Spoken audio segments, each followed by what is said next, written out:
Hi guys, welcome to my channel. അപ്പോൾ എൻ്റെ channel ഇഷ്ടപ്പെടുകയാണെങ്കിൽ സബ്സ്ക്രൈബ് ചെയ്യാൻ മറക്കരുത് കേട്ടോ. അപ്പോൾ നമുക്ക് കാര്യത്തിൽ കിളിക്കൂടിൻ്റെ പുതിയ വിശേഷങ്ങൾ നോക്കിയാലോ.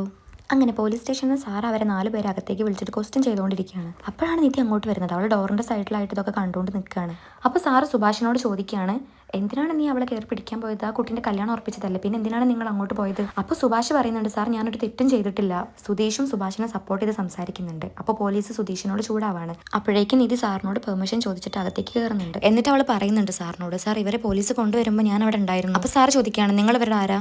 അപ്പോൾ നിധി കുറച്ചൊന്ന് ആലോചിച്ചിട്ട് പറയാണ്, സാർ ഞാൻ സുധീഷിന്റെ വൈഫാണ്. നിധിന്റെ വായെന്ന് അങ്ങനെ കേട്ടപ്പോൾ സുധീഷിന് ആ സിറ്റുവേഷനിൽ ഒരു പുഞ്ചിരി വരികയാണ്. അങ്ങനെ സാറിന് പെർമിഷൻ കിട്ടിയതും നിധി അവിടെ ഇരിക്കുന്നുണ്ട്. എന്നിട്ട് അവൾ സാറിനോട് പറയാണ്, സാർ ഇന്ന് നടന്നതെല്ലാം പച്ചക്കള്ളാണ്, അത് അവരുണ്ടാക്കിയതാണ്.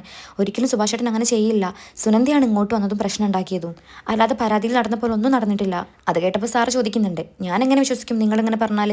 ആ കുട്ടീൻ്റെ പരാതി നിൽക്കുമ്പോൾ ഞാൻ എങ്ങനെ നിങ്ങളെ വിശ്വസിക്കും?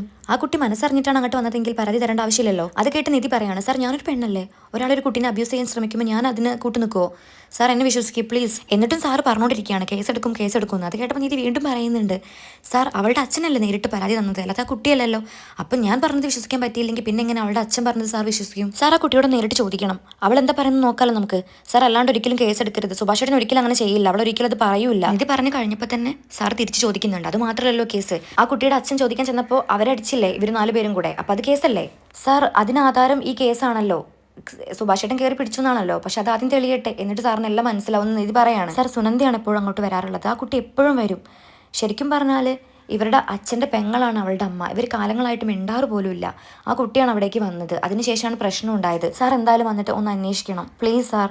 നിധി ഇത് പറഞ്ഞു കഴിഞ്ഞപ്പോൾ തന്നെ സുഭാഷ് പറയുന്നുണ്ട്, മോളെ നിധി നീ വീട്ടിലേക്ക് പോയിക്കോ. എന്നാൽ നിധി സുഭാഷേട്ടനോട് ചോദിക്കുകയാണ്, സുനന്ദൻ്റെ നമ്പർ ഒന്ന് തരുമോ, അവളെ വിളിച്ച് സംസാരിച്ച സാറിന് എല്ലാം മനസ്സിലാവും. അങ്ങനെ നിധി സുനന്ദേനെ വിളിക്കുകയാണ്. എന്നിട്ട് സുനന്ദേനോട് പറയുന്നുണ്ട്, സുനന്ദ അവിടെ ആകെ പ്രശ്നമാണ്, ഇത് നല്ല സീരിയസ് പ്രശ്നമാണ് കേട്ടോ, നിന്നെ സുഭാഷേട്ട് അബ്യൂസ് ചെയ്യാൻ ശ്രമിച്ചെന്നാണ് കേസ്. അത് കേട്ടപ്പോൾ സുനന്ദയ്ക്ക് ആകെ ടെൻഷനായിട്ട് അവൾ കരയാണ്. അപ്പോൾ നീ തന്നെ ഇതിന് പരിഹാരം കാണണം, അല്ലെങ്കിൽ അവരുടെ ജീവിതമാണ് ഇല്ലാതാവുന്നത്, ഇത് സാധാരണ കേസല്ലല്ലോ എന്നൊക്കെ നിധി പറയുന്നുണ്ട്. അതുകൊണ്ട് നീ എന്തായാലും സ്റ്റേഷനിലേക്ക് വന്നേ പറ്റൂ, എങ്കിലും ഇതിനൊരു തീരുമാനം ഉണ്ടാവുള്ളൂ. അത് കേട്ടപ്പോൾ സുനന്ദ പറയണം, അയ്യോ എനിക്കങ്ങനെ വരാൻ പറ്റില്ല നിധി, എന്നെ ഇവിടെ അടച്ചിട്ടിരിക്കും, ഇവിടെ എല്ലാവരും ഉണ്ട്, എനിക്ക് വരെ കണ്ണുവെട്ടിച്ച് വരാൻ പറ്റില്ല. അത് കേട്ടപ്പോൾ നിധിക്ക് ദേഷ്യം വരുന്നുണ്ട്, നീയാണ് ഈ പ്രശ്നത്തിനെല്ലാം കാരണം, നീ വന്നോണ്ടല്ലേ നീ പ്രശ്നം ഉണ്ടായത്, അതുകൊണ്ടല്ലേ ഇവരുടെ ജീവിതം അങ്ങനെ ആയത്, നീ വന്നില്ലെങ്കിൽ ഇവർ ജയിലിൽ കിടക്കും, നീ എന്തായാലും വന്നേ പറ്റൂ, നീ എങ്ങനെയെങ്കിലും ഇങ്ങോട്ട് വരണം. അങ്ങനെ അവർ രണ്ടുപേരും അങ്ങോട്ടും ഇങ്ങോട്ടും കുറേ സംസാരിക്കുന്നുണ്ട്. പിന്നെ അവൾ ലാസ്റ്റ് നിധി പറയാണ്, ഞാനിപ്പോൾ വീഡിയോ കോൾ ചെയ്യും, അപ്പോൾ സാറിന് മുന്നേ നീ കാര്യങ്ങളെല്ലാം തുറന്നു പറയണം. അങ്ങനെ ഓക്കെ പറഞ്ഞിട്ട് നിധി കോൾ കട്ട് ചെയ്യാണ്. എന്നിട്ട് അവൾ സാറിൻ്റെ അടുത്ത് വന്നിട്ട് സാറിനോട് കാര്യങ്ങളെല്ലാം പറഞ്ഞിട്ട് വീഡിയോ കോൾ ചെയ്യുക. പക്ഷെ എത്ര ശ്രമിച്ചിട്ടും അവൾ കോൾ എടുക്കുന്നില്ല. അപ്പോൾ അവൾ നിധി പറയുന്നുണ്ട് സാറിനോട്, സാർ ഞാൻ ഇപ്പോൾ അവളോട് സംസാരിച്ചതാണ്, അവൾ കോൾ എടുക്കാമെന്ന് പറഞ്ഞിട്ടുണ്ട്, ഇനി വീട്ടിൽ നിന്ന് കോൾ എങ്ങാനും പിടിച്ചെന്നൊന്നും എനിക്ക് അറിയില്ല. സംഭവം അത് തന്നെയായിരുന്നു.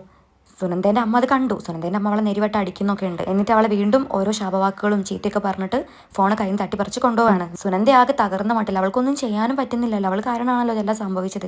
പോലീസ് സ്റ്റേഷനിലേക്കാണെങ്കിൽ പോകാനും പറ്റുന്നില്ല, കോൾ ചെയ്തിട്ട് ഒന്നും പറയാനും പറ്റുന്നില്ല, അവൾ ആകെ സങ്കടപ്പെട്ട് കരഞ്ഞുകൊണ്ടിരിക്കുകയാണ്. എന്നിട്ട് നിധി വീണ്ടും സാറിനോട് പറയാണ്, സാർ പ്ലീസ് സാർ കേസ് എടുക്കരുത്, ആ കുട്ടിയുടെ ഭാഗം കൂടെ കേട്ടിട്ട് മാത്രം കേസ് എടുത്താൽ മതി. സുഭാഷേട്ടനാണ് കുറ്റക്കാരൻ ആ കുട്ടി പറയുകയാണെങ്കിൽ സാർ കേസ് എടുത്തോളൂ, അല്ലാത്ത പക്ഷം സാർ അവരെ വെറുതെ വിടണം പ്ലീസ് സാർ, ഇതൂടെ ഒന്ന് അന്വേഷിച്ചിട്ട് മാത്രം കേസ് എടുത്താൽ മതി. അങ്ങനെ പിന്നീട് കാണിക്കുന്നത് സുനന്ദ ഡ്രസ്സെല്ലാം മാറിയിട്ട് കരഞ്ഞുകൊണ്ടിരിക്കുന്നതാണ്. അവൾ വേഷം മാറി നിൽക്കുകയാണ് വീട്ടുകാരെ നിർബന്ധം മൂലം, കാരണം അവളെ പെണ്ണ് കാണാൻ ആൾക്കാർ വന്നുകൊണ്ടിരിക്കുകയാണ്. സുനന്ദ സംഭവിച്ച കാര്യങ്ങളൊക്കെ ആലോചിച്ച് പൊട്ടിക്കരയാണ്. അപ്പോഴാണ് അവളുടെ അമ്മ വീണ്ടും വന്ന് അവളെ ചീത്ത പറയുന്നത്. എന്നിട്ട് ആഭരണപ്പെട്ടി കൊടുത്തിട്ട് ഇത് ഇട്ട് നിൽക്കണം, അവരിപ്പോൾ വരും, നീ ഇങ്ങനെ കരഞ്ഞോണ്ട് മുഖം ഇരിക്കരുതെന്നൊക്കെ പറഞ്ഞ് അവൾ നല്ലോണം ചീത്ത പറയാണ്. പിന്നീട് കാണിക്കുന്നത് അവളുടെ അച്ഛൻ കൊലായിൽ പത്രം വായിച്ചുകൊണ്ടിരിക്കുമ്പോൾ പുറത്ത് പോലീസ് ജീപ്പ് വരുന്നതാണ്. അപ്പോൾ ആ പോലീസ് ജീപ്പിൽ ആരായിരുന്നു? നമ്മുടെ നിധിയും പോലീസും ആയിരുന്നു. അവൾ പോലീസിനെ കൂട്ടിക്കൊണ്ട് വന്നു.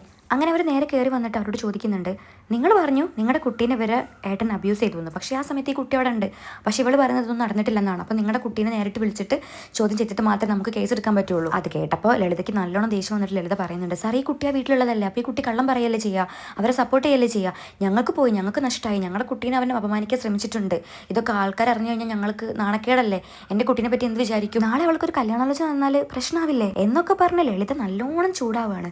എന്നിട്ടും സാറ് വിട്ടുകൊടുക്കുന്നില്ല. സാറ് പറയുന്നുണ്ട്, നിങ്ങളുടെ കുട്ടീനെ ഇങ്ങോട്ട് വിളിക്കണം, മകളോട് ഞങ്ങൾക്ക് ചോദിച്ചേ പറ്റൂ. അത് കേട്ടപ്പോൾ ലളിത പിന്നെ എന്തൊക്കെയോ പറഞ്ഞുകൊണ്ടിരിക്കുകയാണ്. അതിൽ നിധിക്ക് ദേഷ്യം വന്നിട്ട് നിധി പറയുന്നുണ്ട്, സാർ ഇതൊരു ഫേക്ക് സ്ത്രീയാണ്, ഇവർ പറയുന്നത് പച്ച കള്ളാണ്. അത് കേട്ടിട്ട് സാറ് പറയുകയാണ്, നിങ്ങൾ 2 കുടുംബം പണ്ടും കച്ചറയൊക്കെ ഉണ്ടായിട്ടുണ്ടായിരുന്നില്ലേ, അപ്പോൾ നിങ്ങളുടെ വാശി തീർക്കാനുള്ള ഒരു ഉപകരണം ആവരുത് ഞങ്ങൾ പോലീസ്, അതുകൊണ്ടാണ് ഞങ്ങൾ ഇങ്ങോട്ട് വന്നത്. കുട്ടിയല്ലല്ലോ നേരിട്ട് പരാതി തന്നത്, നിങ്ങളല്ല. അതുപോലെ തന്നെ ഈ കുട്ടി അത് കള്ളാണെന്നും പറയുന്നു, അപ്പോൾ ഞങ്ങൾക്ക് തെളിയിക്കണമെങ്കിൽ ഞങ്ങൾക്ക് നേരിട്ട് തന്നെ ചോദിക്കണം. പോലീസ് അത് പറഞ്ഞിട്ടും അവർ സുനന്ദനെ വിളിക്കാൻ തയ്യാറാവുന്നില്ല. എന്നിട്ടും സുനന്ദൻ്റെ അച്ഛൻ പറയാണ്, സാർ ഇന്ന് എൻ്റെ കുട്ടീനെ പെണ്ണ് കാണാൻ വരുന്നുണ്ട്, അപ്പോൾ ഈ ഒരു സമയത്ത് അത് മോശമല്ലേ. അത് കേട്ടപ്പോൾ സാറിന് നല്ലോണം ദേഷ്യം വന്നിട്ട് സാറ് പറയുന്നുണ്ട്, അപ്പോൾ അവിടെ കിടക്കുന്ന 4 പേരോ അവരുടെ ഒരു ദിവസം ഞാൻ സ്പോയിൽ ചെയ്യല്ലേ, ഇത് കള്ളാണെങ്കിൽ ഞങ്ങൾക്ക് തെളിയിച്ചേ പറ്റി, കുട്ടീനെ വിളിക്കണമെന്ന് പറഞ്ഞാൽ അയാൾ ചൂടാവാണ്. ഇനി രക്ഷയില്ല എന്ന് കണ്ടതും സുനന്ദൻ്റെ അമ്മേൻ്റെ അടുത്ത നാടകം കരച്ചിൽ. എന്നിട്ട് അഭിനയിച്ചിട്ട് പറയാണ്, സാർ ഞങ്ങൾക്കല്ലേ നഷ്ടം, ഞങ്ങളെ കുട്ടിയല്ലേ ഇരയായത്, അവൾ കരഞ്ഞുകൊണ്ടിരിക്കുക, അവൾ ഇതുവരെ അന്ന് മുക്തിയായിട്ടില്ല, അവൾ ആ ടെൻഷനിൽ ഇരിക്കുകയാണ്, ഇന്ന് പെണ്ണാണ് വരികയാണ്, എന്നിട്ടും കൂടെ എൻ്റെ കുട്ടി കരഞ്ഞുകൊണ്ടിരിക്കുകയാണ്, ഞങ്ങൾക്ക് നീതി കിട്ടണം, അവരെന്നെയാണ് തെറ്റുകാർ, ഇവൾ പറയുന്ന പച്ച കള്ളാന്നൊക്കെ പറഞ്ഞ് വാദിക്കുകയാണ് കരഞ്ഞോണ്ട്. അപ്പോൾ നിധിക്ക് മനസ്സിലായി ഇത് കൈവിട്ട് പോകുന്നുണ്ടെന്ന്. അവൾക്കൊരു പേടിയുണ്ട്, സാറ് ഞാൻ അഥവാ സുനന്ദനെ വിളിക്കാതെ പോകുന്നൊരു പേടിച്ചിട്ട് അവൾ മുന്നേ സുനന്ദനെ വിളിച്ച കോൾ റെക്കോർഡ് അവിടെ കേൾപ്പിക്കുകയാണ്. അതിൽ സുനന്ദ പറയുന്നത്, സുഭാഷേട്ടൻ തെറ്റുകാരനല്ല, ഞാനാണ് അങ്ങോട്ട് പോയത്, കേസ് കൊടുത്തത് ഇവരാണ്, ഞാൻ ഒപ്പിട്ടിട്ടില്ല, അതൊക്കെ അച്ഛനും അമ്മയും കൂടെ തീരുമാനിച്ച് ചെയ്തതാണെന്ന്. അത് കേട്ടതും സുനന്ദനമ്മ വേഗം തന്നെ അകത്തേക്ക് പോയിട്ട് സുനന്ദനെ വിളിച്ചു കൊണ്ടുവരാൻ പോയതാണ്. എന്നിട്ട് അവിടെ നിന്ന് സുനന്ദനെ ചീത്ത പറയാണ്.